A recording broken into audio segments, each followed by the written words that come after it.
Nah, jadi topik pada siang hari ini dari apa Gajian Akademi Expayung pada siang hari ini adalah kita mempersiapkan diri eh, menghadapi 2024 dengan melihat eh, peluang atau resiko apa yang menyongsong di tahun depan ini. Yang pertama merupakan tahun politik bagi Indonesia. Jadi pastinya akan ada eh, iklim politik tersendiri yang sedikit banyak mungkin akan mempengaruhi dunia ekonomi juga. Jadi itu yang mau kita telaah pada siang hari ini. Dan terus terang pada waktu kita merencanakan event ini, kita yang baru kita pikirkan baru oke, tahun depan itu tahun politik gitu kan. Tapi sebulan belakangan itu ada tantangan baru lagi di mana kondisi di Timur Tengah juga memanas. Jadi topik pada siang hari ini pasti relevan banget buat kita semua, baik secara individu maupun secara perusahaan, di mana kita sama-sama diskusi nih untuk mempersiapkan diri kita, perusahaan kita untuk tahun depan. Nah, untuk membahas topik ini, saya sudah ditemani dengan dua narasumber yang pastinya punya kompetensi yang cukup mumpuni untuk membahas bisnis outlook di 2024. Jadi saya mau menyapa dulu dua orang narasumber kita pada siang hari ini. Yang pertama adalah Pak Ahmad Baihaqi. Pak Ahmad Baihaqi ini adalah senior analis dari EPEC dan juga sebelumnya adalah ekonom di World Bank. Selamat siang Pak Aat, apa kabarnya pada siang hari ini? Eh, Siang, Bu Afia, baik, Alhamdulillah. Oke, nanti kita akan mulai dari Pak Aat untuk membahas tentang faktor-faktor makroekonomi ya Pak ya yang akan mempengaruhi kita semua. Moga-moga apa namanya teman-teman yang mungkin harap-harap cemas menyongsong 2024 bisa moga-moga bisa dapat pencerahan dari Pak Aat. Nah, tapi sebelumnya kita ke narasumber kita yang kedua pada siang hari ini Pak Arya Setia Dharma. Selamat siang Pak Arya. Selamat siang, Bu Afia. Terima kasih Terima sudah diundang acara ini. Terima kasih udah meluangkan waktu Pak Arya karena saya tahu Pak Arya sibuk banget. Beliau adalah seorang investor yang berkecimpung di banyak sekali bidang. Kemudian juga sebagai salah satu wakil ketua Komite Tetap Kadin. Jadi pastinya kita akan banyak dapat insight dari Pak Arya terkait tantangan-tantangan di industri-industri yang apa namanya yang ada yang dominan di Indonesia. Dan apa namanya teman-teman juga pasti sangat excited nih untuk dapat insight dari Pak Arya. Terima kasih waktunya Pak Ahmad Baihaqi dan Pak Arya. Nah, mungkin supaya kita menyingkat waktu, kita langsung mulai aja sesi pada siang hari ini. Mungkin kita mulai dari Pak Aat nih.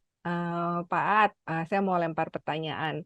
Jadi, apa namanya, tadi yang saya sudah sempat apa namanya sebutkan bahwa waktu kita merencanakan event ini, Pak, baru mikirin politik nasional aja gitu Pak.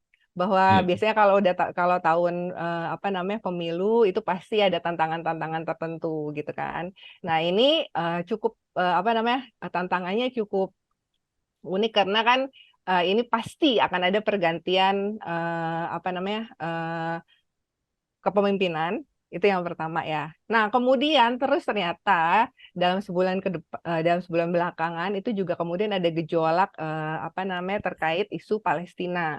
Nah, dari kacamata Pak Aat nih sebagai seorang ekonom eh, itu monggo Pak, bagaimana nih ya, kita menyikapi kondisi seperti ini? Silakan ya. Bapak. Terima kasih, Bu Afia. Selamat siang semuanya. Selamat siang, Pak Arya. Eh, Mungkin bisa ke slide saya, Mas Fauzi. Jadi saya akan coba jelaskan sedikit ya, secara global karena ekonomi Indonesia ini kan sangat terpengaruh juga dengan iklim ekonomi global ya. Iya, jadi dari sisi global ini dari IMF, jadi pertumbuhan ekonomi memang cenderung melambat. Jadi secara global sekitar 3%, mungkin sedikit di bawah 3%. Dan terutama ini disebabkan dari melambatnya di negara-negara maju. Jadi justru yang banyak menyumbang pertumbuhan ekonomi nantinya adalah dari negara emerging market dan development economies termasuk di Asia selanjutnya. Untuk lebih jelasnya, ini adalah salah satu raksasa ekonomi di Amerika, China, India, Euro. Kita lihat juga dan Indonesia. Jadi secara eh, garis besar ya, tumbuhan produksi Indonesia itu sebenarnya cukup kuat ya. Kita lihat di sini mungkin perkiraan sekitar 5% lah. Dan menurun sedikit di 2023, 2024 mungkin kurang lebih sama. Tapi terlihat kita lebih bagus dari banyak negara, bahkan dari slide sebelumnya terlihat dari rata-rata global kita masih cukup tinggi. Tentunya ini juga menjadi modal ya, walaupun ada banyak konflik global juga, tadi disebutkan Palestina, Ukraine, tapi secara umum bahkan pada saat Ukraine itu pun kita lihat global trade itu tidak terlalu terpengaruh. Jadi memang uh, China agak Tiongkok agak-agak melambat selanjutnya.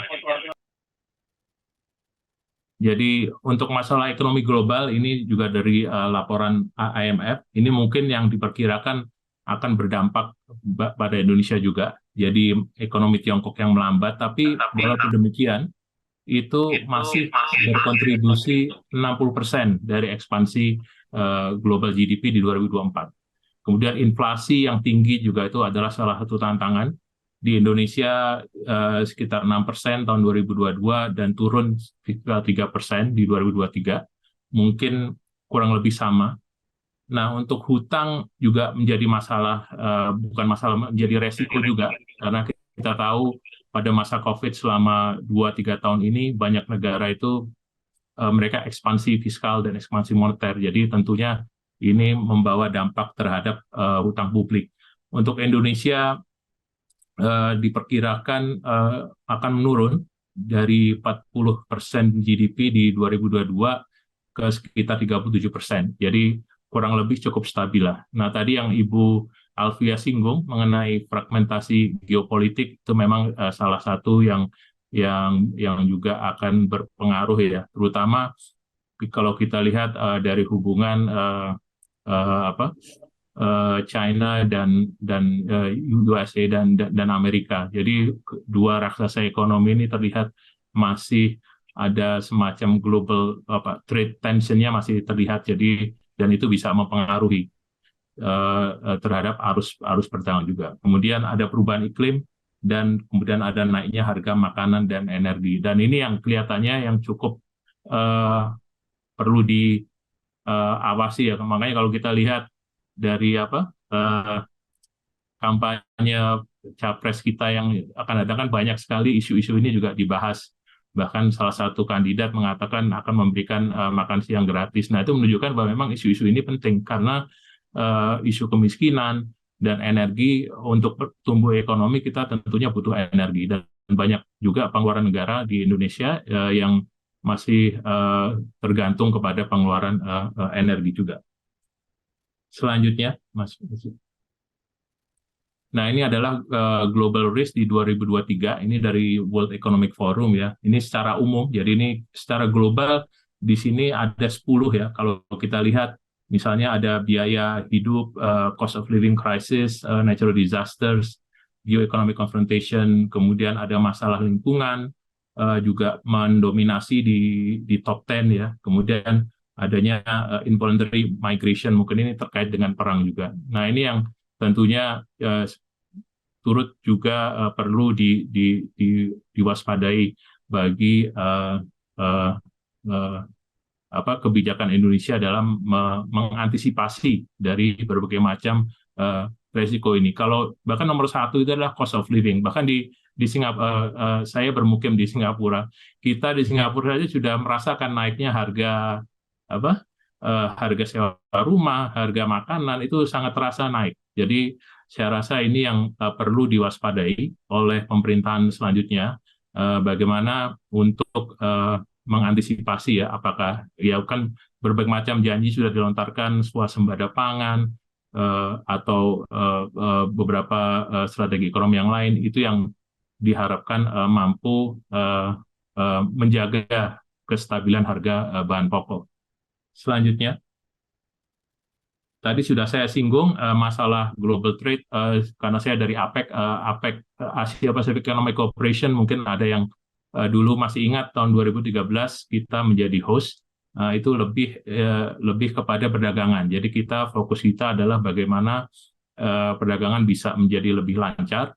Jadi kalau kita lihat dari persentase GDP global cukup kuat setelah COVID ya, tahun 2020 sudah mulai pulih sampai sekitar 50% dari PDB. Kemudian dan ini untuk Indonesia juga terlihat yang sebelah kanan itu, yang garis yang hijau juga cukup naik. Nah, sekali lagi tentunya kalau Indonesia itu perdagangannya lebih banyak tergantung kepada komoditas. Jadi komoditas energi dan seperti batu bara ya. Jadi ini sangat mendominasi komposisi produk yang diperdagangkan dari Indonesia itu sendiri. Nah, mungkin saya di sini dulu. Maaf, mungkin next slide-nya, Mas. Ya, ini dari LPM. Ini angkanya saya ambil di sini. Jadi sebagian besar sektoral itu kebanyakan di manufaktur, 20% ya, dan itu tumbuh cukup kuat juga, sekitar 4,65%. Yang tinggi adalah di ICT ya, Information and Communication, 7,58%, dan transportasi. Jadi ini menunjukkan memang kalau kita sering sekali mendengar mengenai digital economy, nah ini yang kelihatannya bakal menjadi peluang baru untuk pertumbuhan ekonomi Indonesia di masa yang akan datang. Khusus untuk manufaktur, kalau dari angka terakhir kita lihat yang share-nya paling tinggi adalah food and beverages ya, jadi masih makanan dan minuman. Kemudian ada chemical dan ada electricity equipment. Nah, ini yang kelihatannya juga pertumbuhannya sangat kuat, sampai 15% untuk electronics ya, sekitar 15%, dan share-nya sekitar 9%. Nah, slide selanjutnya ini khusus mengenai dampak pemilu. Ini studi yang menarik dari DBS ya, DBS Bank di Singapura. Mereka melakukan studi. Jadi T itu adalah kuartal terjadinya pemilu. Ini berdasarkan studi pemilu di Indonesia sebelumnya. Terlihat jelas memang dampak pemilu cukup terasa. Ini untuk PDB misalnya, Gross Domestic Product yang sebelah kiri. Jadi T+2 atau kuartal kedua setelah pemilu itu naik 5,6%. Sementara dan ini juga ada sedikit dampak terhadap inflasi, jadi sekitar mungkin bukan inflasi, maaf, ini untuk government spending ya. Jadi pada umumnya juga terjadi peningkatan sebelum T-1 dan sesudah itu masih ada peningkatan. Nah, ini tentunya juga membantu ya agar perekonomian domestik lebih dinamis juga. Dan ini untuk selanjutnya, ini untuk inflasi juga ada sedikit dampak. Jadi ada dampak yang cukup tinggi satu kuartal sebelum pemilu, yaitu T, dan kemudian turun sedikit T+1, jadi kuartal pertama setelah pemilu. Sama juga dengan investasi, kelihatannya tidak terlalu berdampak terlalu banyak, walaupun ada kecenderungan menurun sedikit di T-2 di kuartal 2 kuartal sebelum pemilu. Mungkin karena orang menunggu wait and see apakah pemilu akan kira-kira berjalan atau tidak. Ya, mungkin itu aja dulu Mbak Fitria, saya udah terlalu lama. Jadi intinya memang ada banyak resiko yang kelihatannya tidak ringan, tapi secara umum saya rasa adanya pemilu cukup membantu menstabilkan produk domestik bruto atau perekonomian nasional ya. Dan sebenarnya tentunya kita juga berharap bahwa pemilu akan berjalan lancar, dan saya rasa itu yang ditunggu-tunggu oleh investor. Terima kasih. Ya, mungkin saya pengen nanya beberapa hal dulu, boleh ya Pak Atia terkait Iya, tadi presentasi Pak. Pertama itu datanya pemilu Indonesia ya Pak ya, dari iya, itu pembeli Indonesia. historis kemarin-kemarin ya Pak ya. Iya, iya. Oke, berarti kalau misalnya pemilunya nanti dua dua putaran, itu juga bakalan Iya. berpengaruh juga kan ya? Iya, lebih lama. Tapi secara umum kalau dari angka-angka itu sebenarnya dampaknya eh, masih cukup positif ya, dari data yang ada. Kalau nggak salah mereka ini datanya dari 3 atau 4 pemilu yang sudah lampau. Jadi Oke. terlihat memang ya itu seperti diprediksi lah bahwa pada saat pemilu pasti banyak ya banyak pengeluaran entah untuk kampanye dan sebagainya, dan itu mau ya walaupun apapun motifnya politik atau bukan politik tetap itu berdampak terhadap pertumbuhan ekonomi yang cukup stabil, saya rasa. Oke. Terus juga tadi Pak Ad sempat menyebut tentang penurunan investasi. Mungkin itu nanti Pak Arya bisa lebih eksplor lebih lebih Ya, lanjut bagaimana pandangan investor terkait pemilu ini.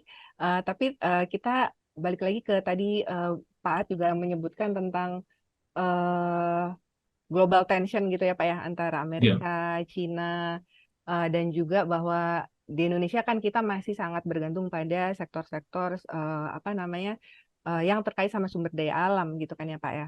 Nah, mungkin boleh dijelaskan dengan apa keterkaitan antara faktor-faktor ini, khususnya terkait apakah dengan adanya segala macam ketegangan yang ada saat ini dari Cina, Amerika, juga di Timur Tengah, kemudian kita sebagai tadi itu produsen dan juga eksportir sumber daya alam, ini gangguannya bagaimana nih Pak terkait supply chain atau alur hmm. alur produksi dan perputaran barang.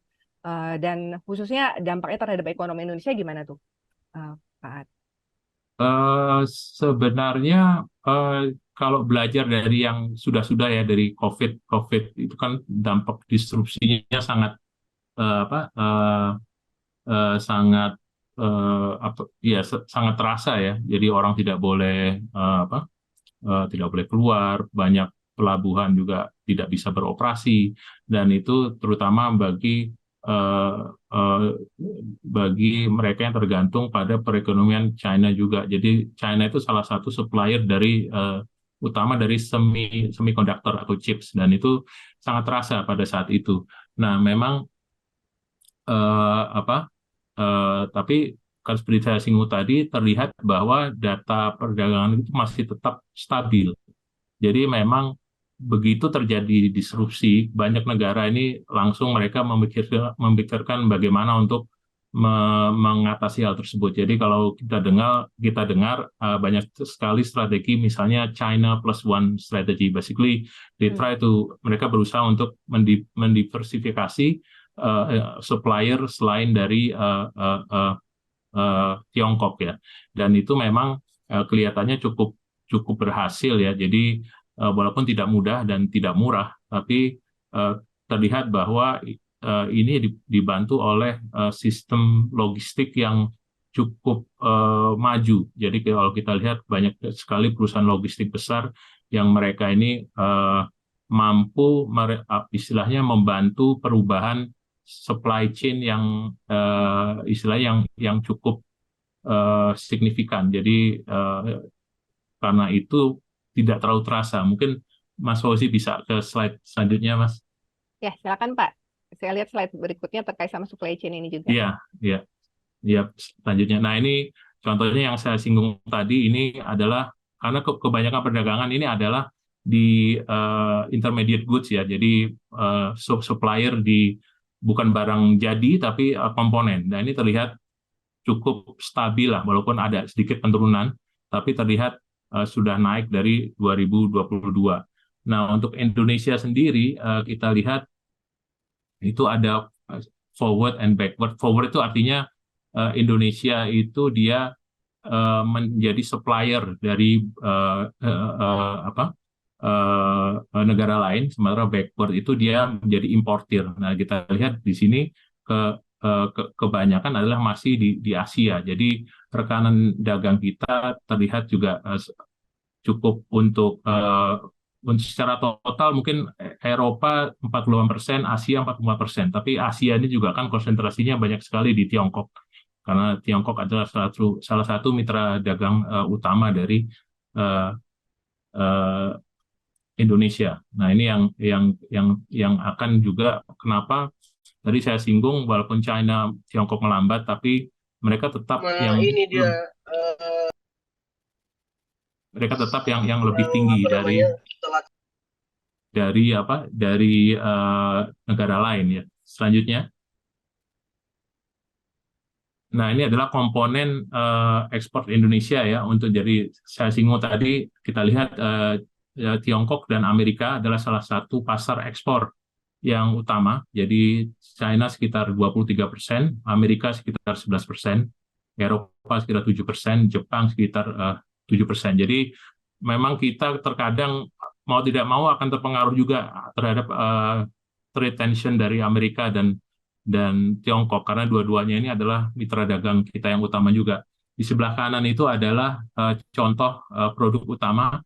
Jadi paling tinggi adalah vegetable oil, palm oil, kemudian coal. Tadi saya singgung, komponen utama kita adalah coal, kemudian batu bara ya, dan ada petroleum dan rubber. Jadi kita lihat di sini, kalau dari 1 sampai 8 itu kebanyakan komoditas. Jadi manufaktur kelihatannya belum menjadi tumpuan utama produk ekspor kita ya. Paling tidak dari sisi nilai ya.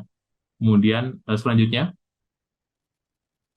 nah untuk impor kita lagi-lagi justru China memegang dominasi yang juga sangat tinggi, sekitar 28-29%. Kemudian Singapura dan Amerika hanya 5,7%. Nah ini juga terlihat ya lagi-lagi Asia atau Tiongkok menjadi salah satu mitra dagang utama bagi Indonesia. Untuk produknya juga masih mirip, jadi kebanyakan masih berupa komoditas ya. Walaupun kita lihat di nomor 3 itu ada misalnya maaf agak kecil, telepon set ya. Jadi itu yang kelihatannya sisi manufaktur untuk impor yang banyak untuk Indonesia, paling tidak dari nilai impornya ya di sini. Nah, kemudian untuk investasi selanjutnya, nah untuk Indonesia juga kita lihat investasi paling banyak adalah dari Singapura, Thailand dan Hong Kong, China, kemudian Jepang untuk inflow ya. Ini untuk semua sektor. Sementara secondary sektor atau manufaktur, Korea dan China terlihat yang memegang peranan cukup dominan. Jadi dari sisi supply chain selanjutnya,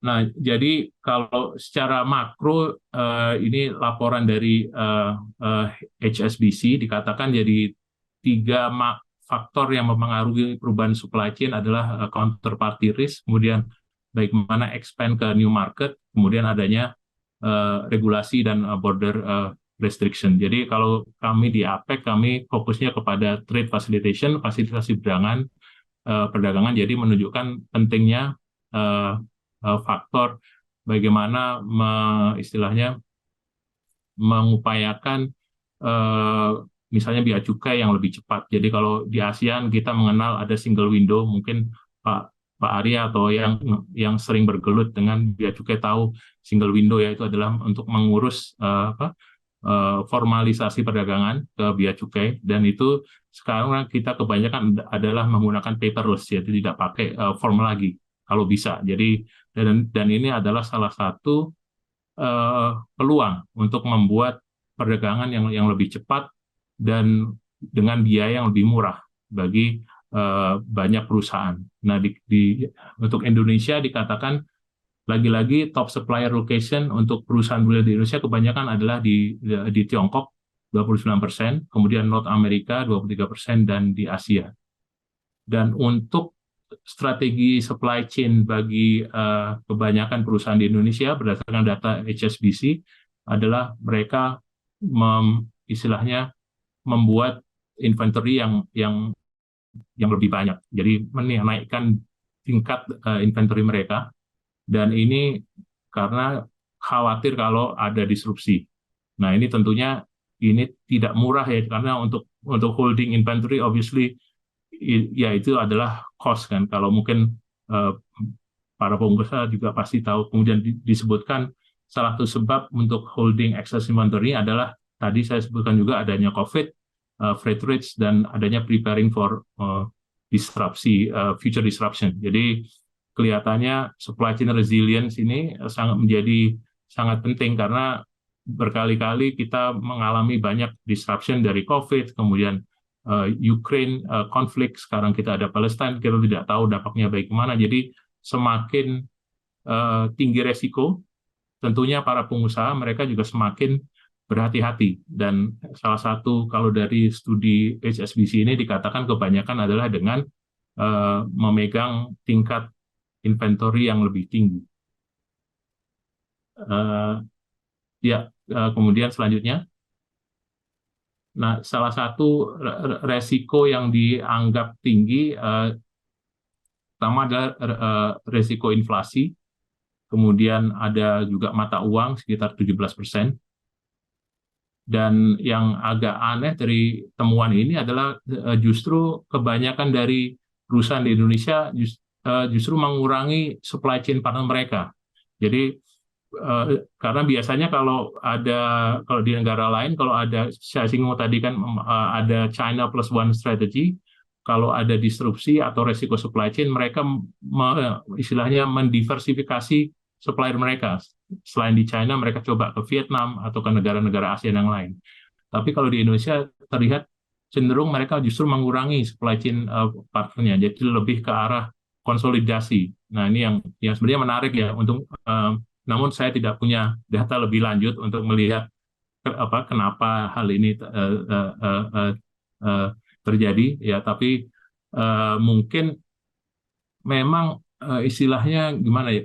Mungkin Pak Arya atau pengusaha yang lain juga tahu bahwa istilahnya bisnis partner itu kan menjalin hubungan bisnis itu tidak mudah ya. Pasti kan butuh trust, butuh kepercayaan. Tidak bisa kita tiba-tiba, oh ini yang supplier dari Tiongkok tutup atau susah dihubungi, kita langsung ganti supplier yang lain. Kelihatannya tidak semudah itu ya, menurut saya yang awam juga sebenarnya. Tapi mungkin itu salah satu alasan ya, kenapa justru pada saat volatility di Indonesia cenderung untuk mengurangi supply chain partner. Mungkin yang terakhir ini selanjutnya, Mas Fauzi.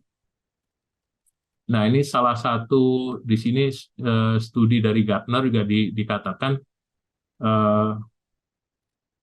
salah satu upaya untuk mencoba meningkatkan resilient dari supply chain. Di sini dilistkan misalnya adanya supply chain planning, kemudian ada juga yang mungkin menarik di poin yang keempat ya, ada calculating return of investment for supply chain investment.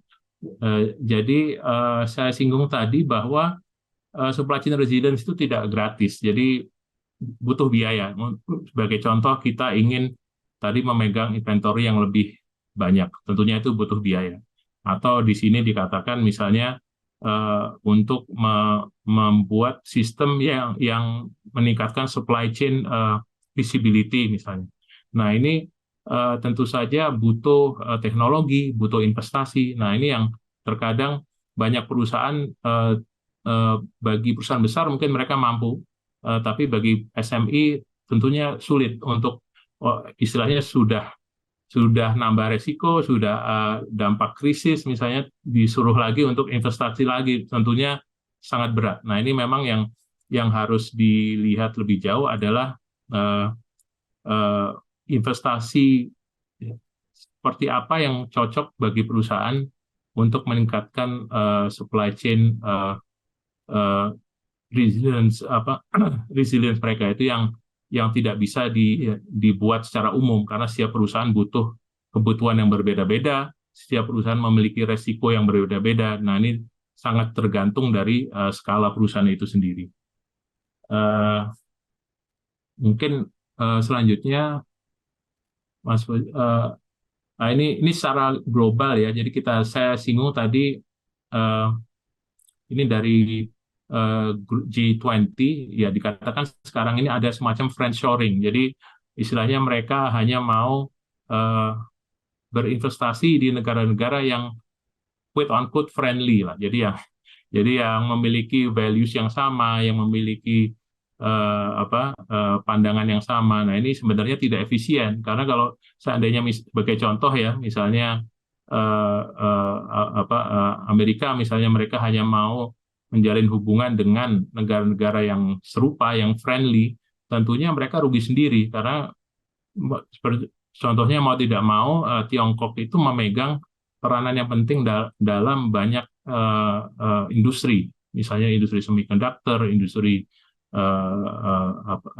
logistik dan lain sebagainya. Nah, itu yang kalau dipaksa untuk hanya berdagang dengan eh, negara tertentu tanpa memperhatikan faktor efisiensi, tentunya itu akan merugikan pengusaha sendiri karena mereka tidak bisa memilih supplier yang paling murah, yang paling reliable, dan yang paling uh, terpercaya. Nah, ini yang karena itu salah satu rekomendasi kepada G20 government itu diharapkan uh, uh, poin pertama di sini adalah mereview peraturan yang ada untuk memastikan bahwa perusahaan swasta dapat melakukan operasi supply chain mereka di dalam secara fleksibel dan efisien. Jadi sekali lagi pertimbangan ekonomis seharusnya menjadi uh, modal utama ya. Jadi bukan politik, tapi memang terus terang agak susah ya kita melepaskan politik dan ekonomi di saat sekarang mungkin sulit ya. Tapi lagi-lagi ini adalah diusahakan bagaimana tetap perusahaan itu dapat beroperasi secara efisien dan dapat bebas memilih supplier mereka. Jadi tidak tergantung harus dari negara tertentu saja. Mungkin ini aja, Bu Alfi, ya. Terima kasih. Terima kasih Pak Aat penjelasannya terkait supply chain tadi. Tadi ada banyak hal yang menarik tadi dari paparannya Pak Aat. Pertama bahwa kalau tadi dari paparan Pak Aat, saya melihat ada banyak faktor yang cukup dilematis gitu ya Pak ya. Dari sisi bahwa contohnya kita dengan kondisi seperti ini kita butuh lebih efisien. Tapi efisien butuh biaya, sementara pendanaan itu lebih dapat diakses oleh perusahaan-perusahaan yang besar.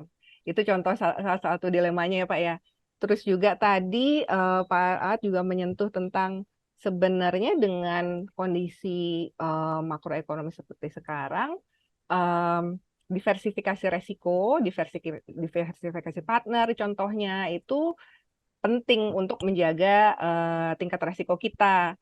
Tapi ternyata itu datanya tidak menunjukkan selalu seperti itu, bahwa ada faktor-faktor lain yang seperti trust tadi ya Pak ya, yang Pak sebutkan, dan bahkan itu bukan cuma dari di Indonesia aja tadi yang seperti Pak sentuh, tapi juga di Amerika sendiri mereka lebih senang untuk berinteraksi dagang atau komersial dengan yang tadi friendly partners tadi gitu ya Pak ya, Ya, kalau saya nggak salah tangkap. iya, memang sebenarnya, iya, iya.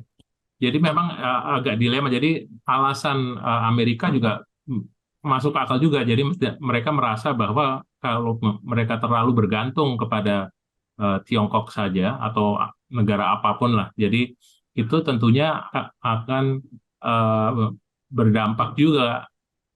Karena kalau kita ingat Tiongkok pada saat COVID, mereka menerapkan kebijakan COVID yang sangat ketat ya dibandingkan negara-negara lain. Nah, tentunya di satu sisi itu istilahnya ini adalah langkah yang bagus juga karena diversifikasi supplier.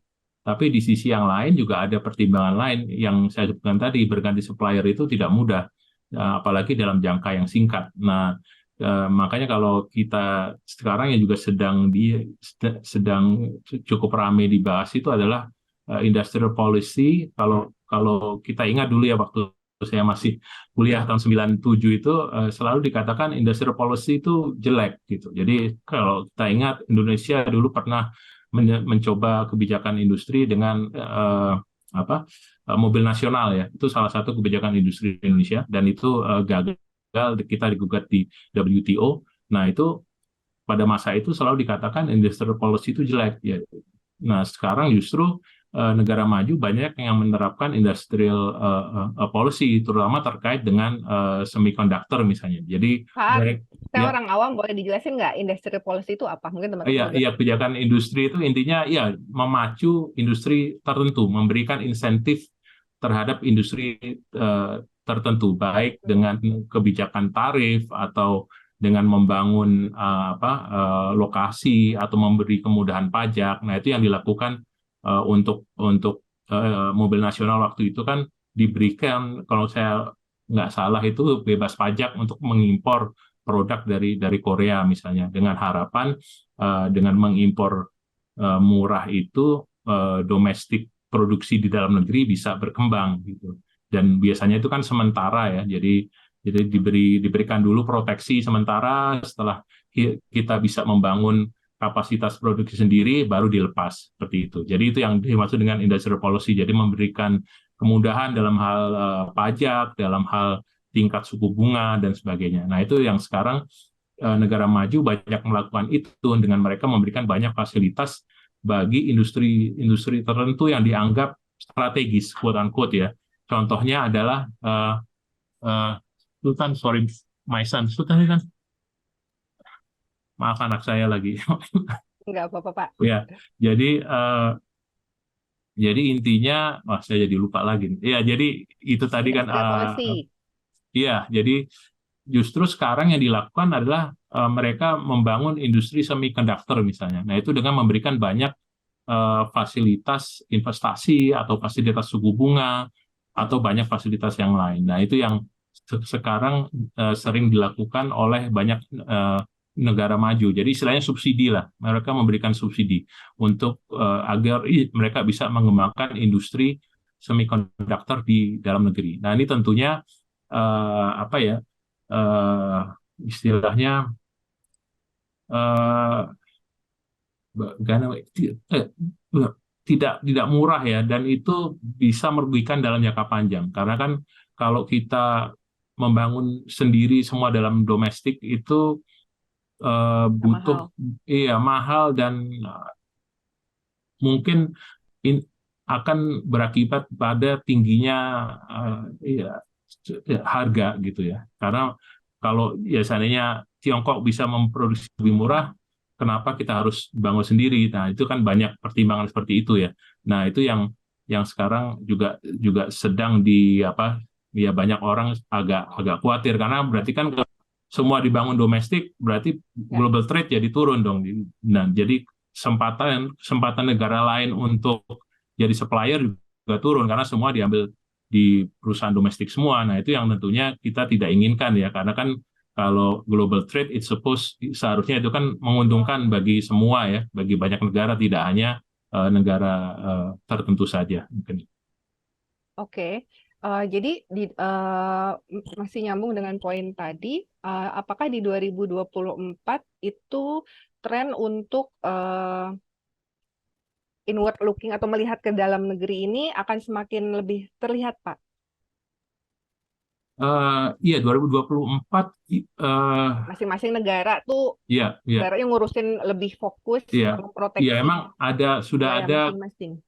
sudah ada kecenderungan ya, tapi mudah-mudahan tidak tidak terlalu besar ya dampaknya, karena seperti saya singgung tadi kan kebanyakan negara yang mampu melakukan kebijakan industri ini kan kebanyakan negara maju ya, dan tadi saya singgung eh, ekonomi Indonesia itu lebih tergantung pada ekonomi Asia sebenarnya. Jadi mudah-mudahan dampaknya tidak terlalu besar, paling tidak dalam jangka pendek, karena membangun fasilitas produksi itu kan tidak sebentar. Jadi untuk membangun produksi semiconductor itu bisa bertahun-tahun dan Ya.